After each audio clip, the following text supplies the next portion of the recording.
Mes bien chers frères, mes bien chères sœurs, et merci d'être venus ce soir alors qu'il y a PSG et Barcelone sur les autres chaînes.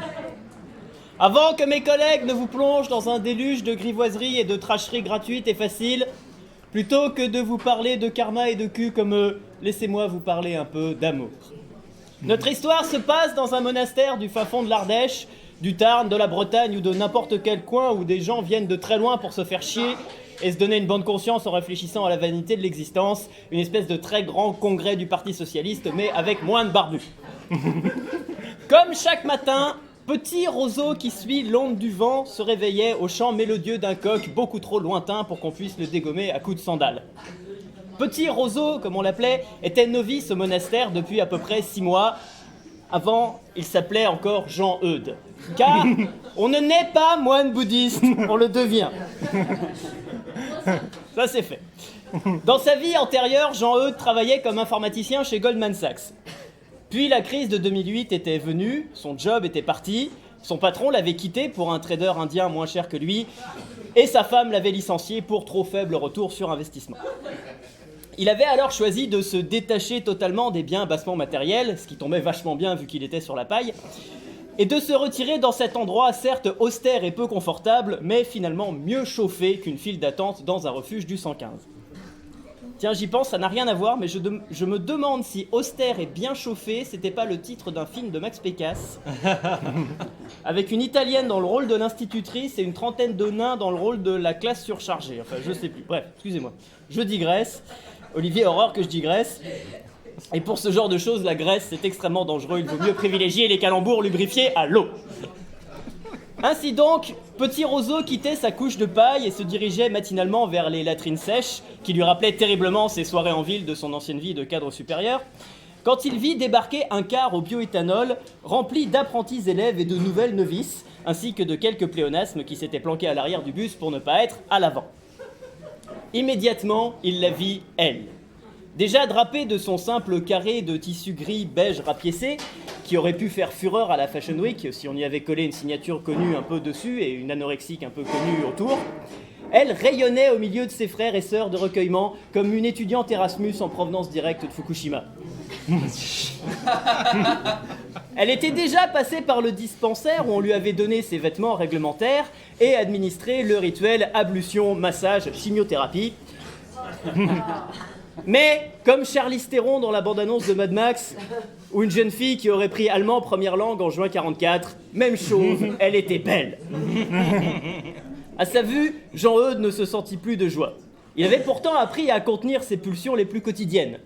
Il était tombé dans un monastère mixte, et même si la plupart de ses consoeurs avaient fait des vœux de chasteté divers et variés, après 10 ans de carrière dans des services informatiques, le fait d'être entouré d'autant d'individus du sexe opposé lui avait demandé un surplus d'assiduité dans la méditation quotidienne pour ne pas devenir fou. Jean-Eudes usa de tous les stratagèmes pour passer du temps avec cette jeune fille. Pour chaque tâche quotidienne à laquelle elle se portait volontaire, il la suppléait. Car dans cette communauté, tous les participants se devaient de participer équitablement aux tâches quotidiennes.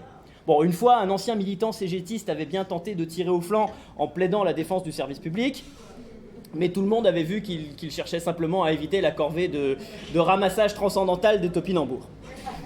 Eh bien, Jean-Eudes, lui, se portait stratégiquement volontaire pour toujours bosser avec la demoiselle, qu'il s'agisse de rétablir les justes équilibres de population d'enfants de la terre nourricière, la corvée de désherbage, d'effectuer la matérialisation tangible de la transmutation de nos moi propres en symbiose avec la zoosphère, c'est-à-dire vider les chiottes sèches, ou encore de perpétuer la ronde impermanente de la rencontre intangible entre notre père l'océan et notre mère la terre, c'est-à-dire être le con qui touille la soupe à la cuillère en bois pendant 3 heures pour éviter que les 2 navets n'accrochent au fond de la cocotte, parce que les légumes cuits, ça caramélise sur la fonte, ça croque un peu, c'est bon, et ici, le bon, c'est le mal.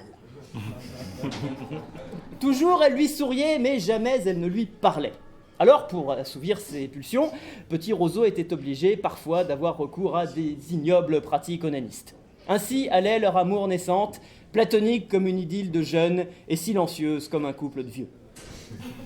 Puis, un matin, Jean-Eudes et la jeune fille avaient été chargés de s'occuper de la cérémonie d'appel des cascades lactées de la mère partageuse au monde reconnaissant, c'est-à-dire traire les chèvres.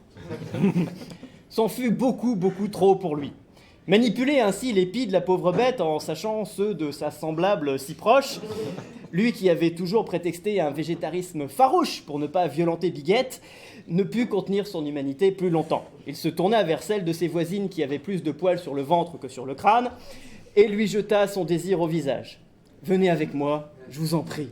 La nature ne nous a pas fait purs esprits, nous avons des corps qui ont droit au bonheur. Célébrons la beauté de la création, puisque nous aimons tous les hommes, osons nous aimer tous les deux. Nous nous unirons, sans perversion, sans malice, sans haine de l'autre. Regardons le soleil se coucher dans la mer, donne-moi ta main, prends la mienne, et laisse-moi te sauter en levrette, qu'on n'en parle plus. » Oui, car il faut savoir que même les plus fervents défenseurs de la paix sur Terre et de la non-violence peuvent parfois être aussi grossiers et triviales que le dernier des soudards.